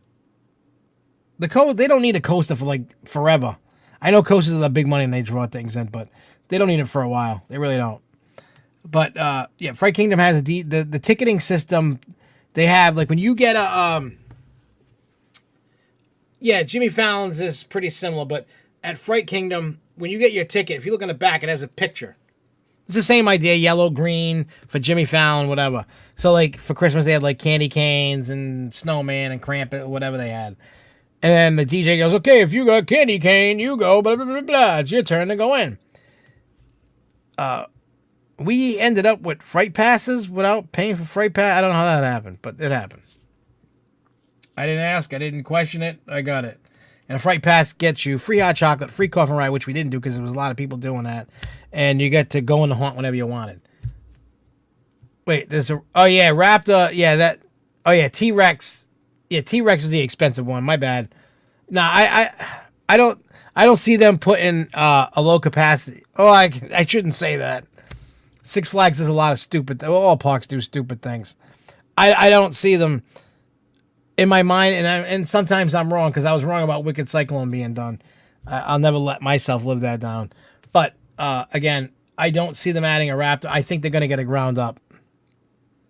They're going to get one of those hybrids from the ground up. I'm telling you, watch, mark my words. That's what they're getting. That's what they're going to get. And the rumor is they're going to get that, and it's going to be themed to Rolling Thunder. It'll be called whatever. Yeah, I mean, there's a Raptor rumors and there's also the hybrid rumor. Those are the two rumors I've been hearing. Like, the Indian powwow around the campfire. The drums are beaten to that beat of it's most likely going to be a RMC coaster that's coming either way, whether it's a Raptor or it's a ground up hybrid. That's what's going to happen. But yeah, so Fright Kingdom. So they had a stage. They had the like zombie dances. The DJs playing music. But when you go in, the only thing about Fright Kingdom, there was two things about Fright Kingdom. When I did the review, I didn't give it a 5 out of 5, and there was a reason.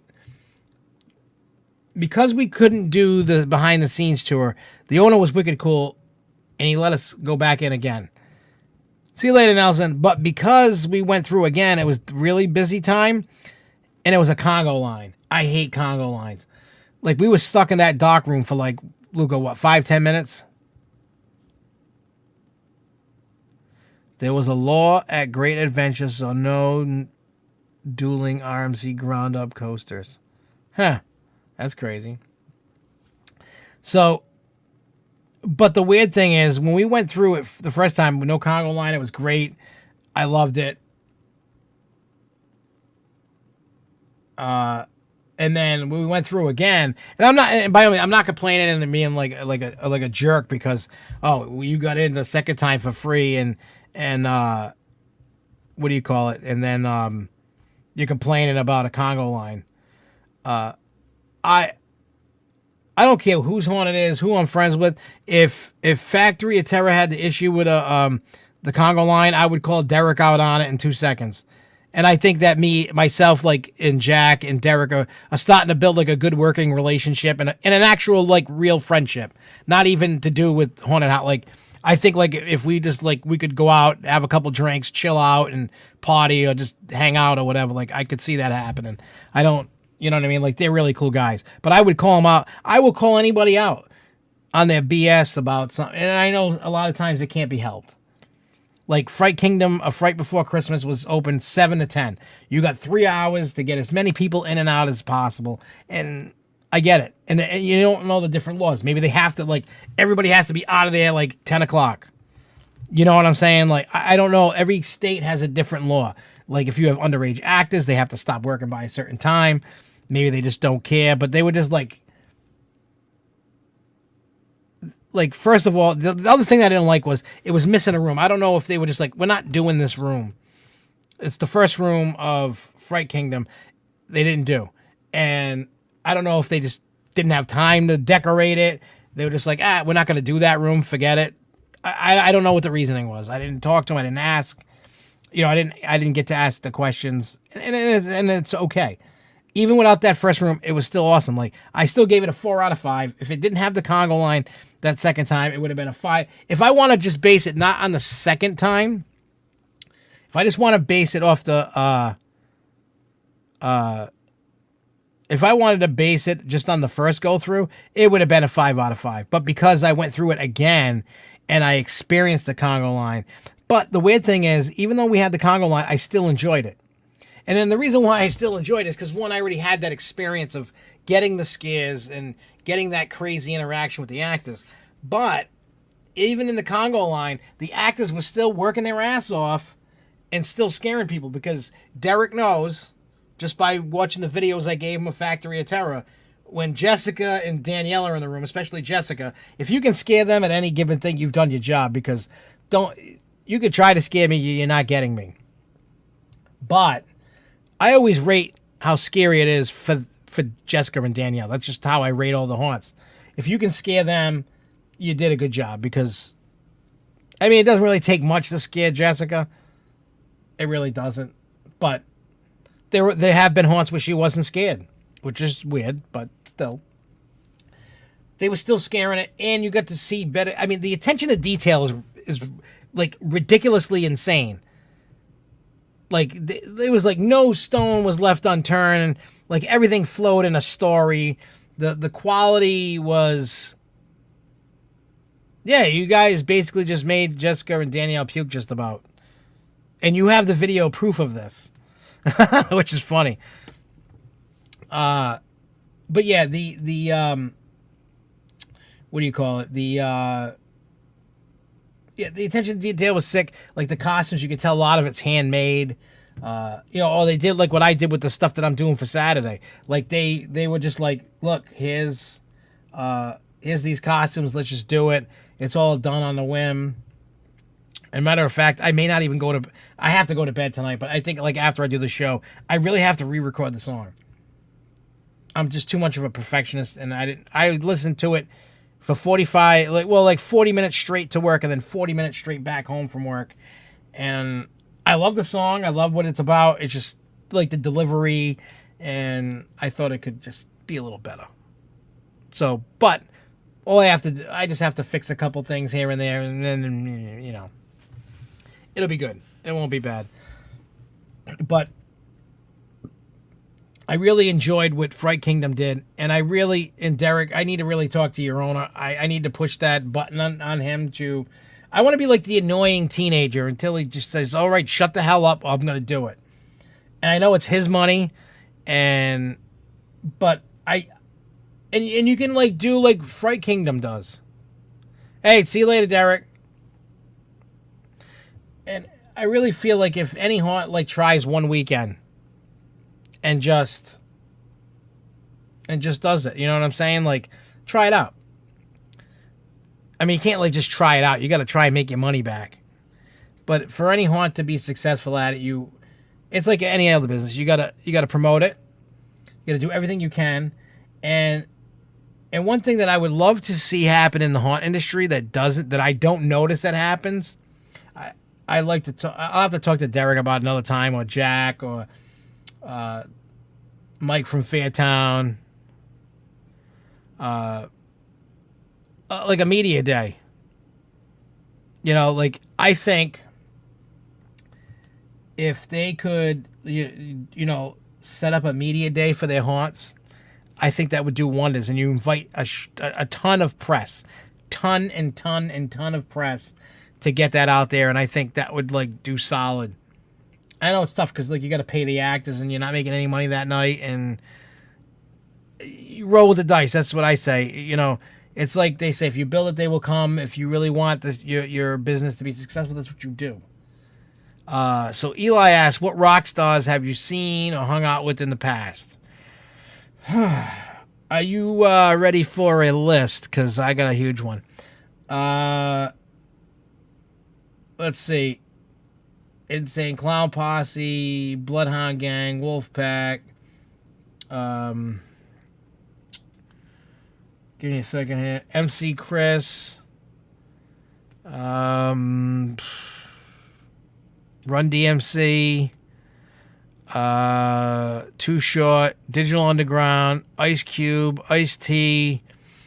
Bone Thugs and Harmony. Vanilla Ice. I went on his tour bus one time. I don't know how many of you know who D12 is, but that's Eminem's old group. I was backstage. Well, I was playing the same show. But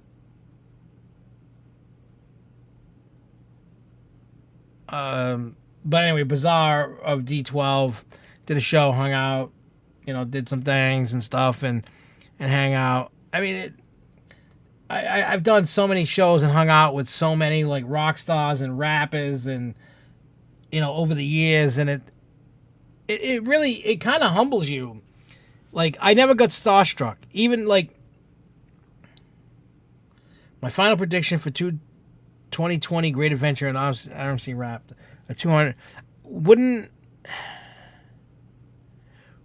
Let me ask you this, Ryan. If you're saying a 200-foot arm, how tall is Wonder Woman? Is that like one? I can't remember off the top of my head the height.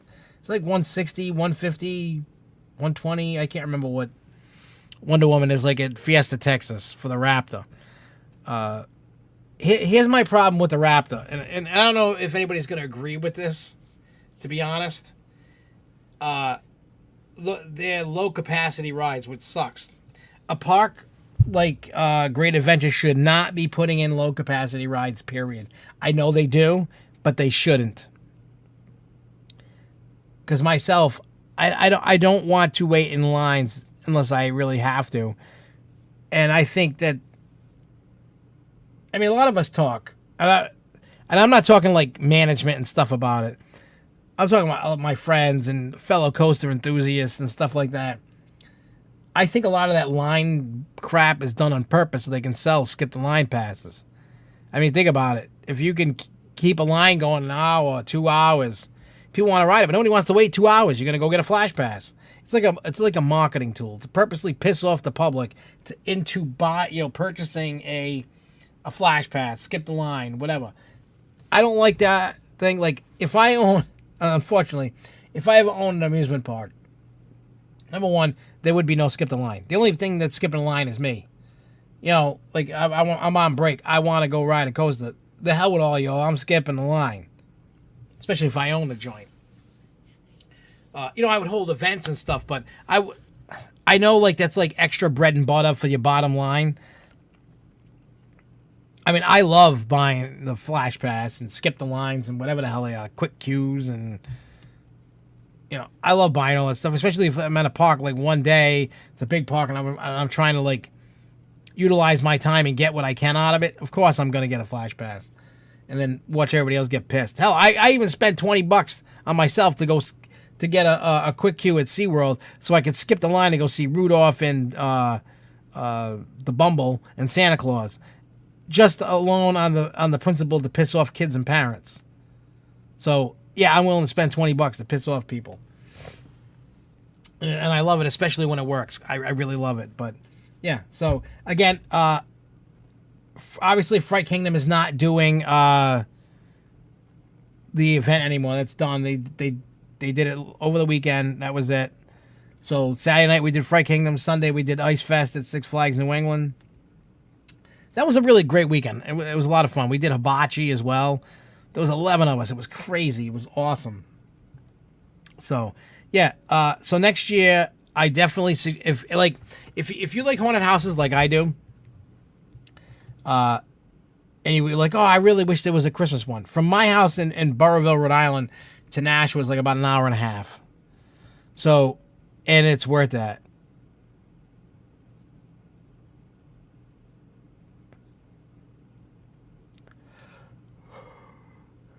Yeah, the Raptor problem. See, the T-Rex has the 2 seats across. So basically you're making a T-Rex. And no parks right now that I know of are biting on the T-Rex. It's just too much money. You're talking like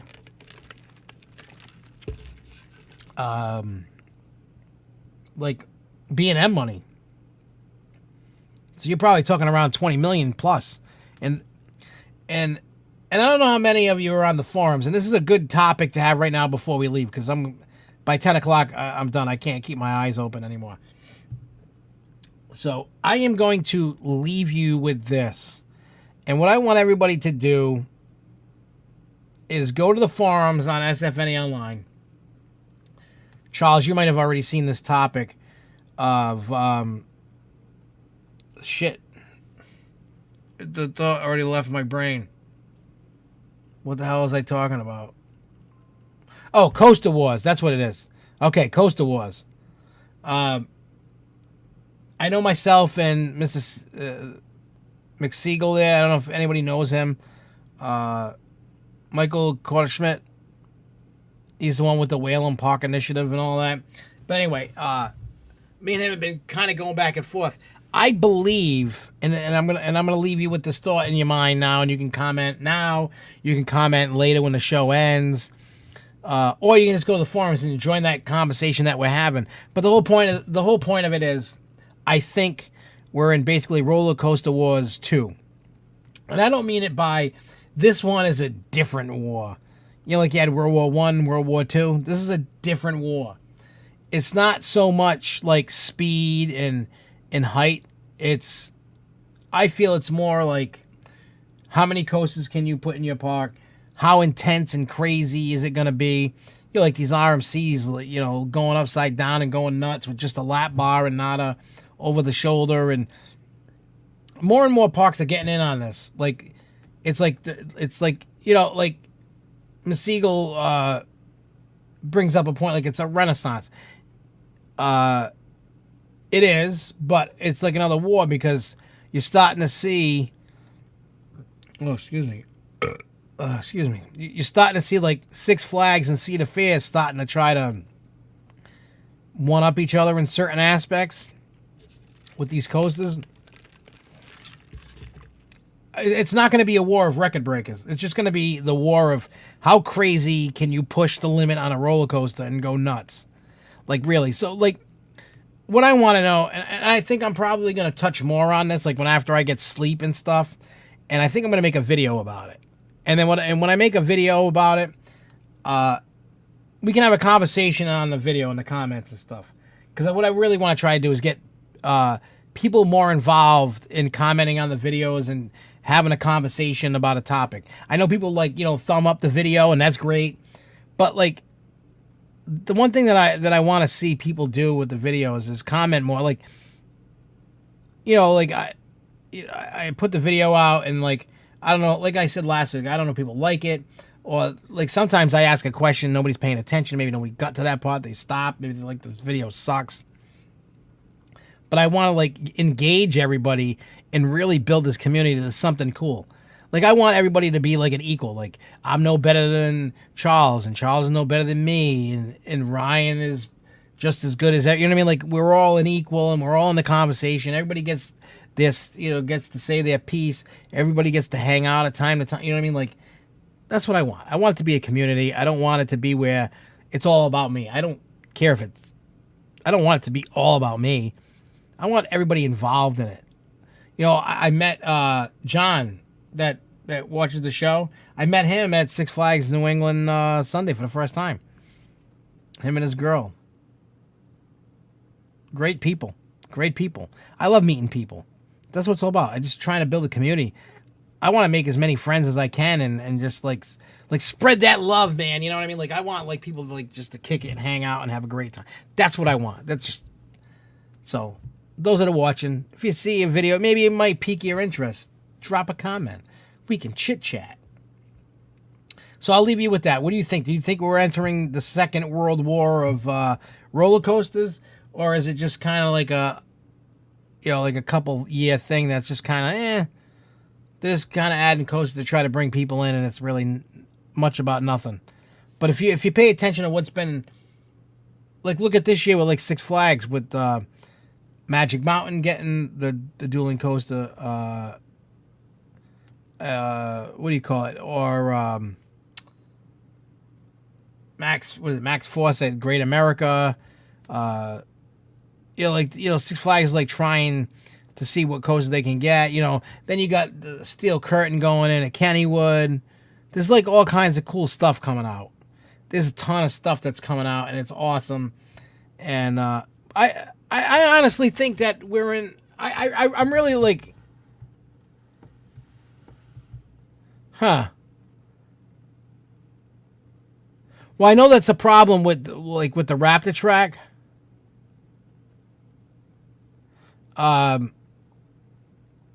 They need the two across.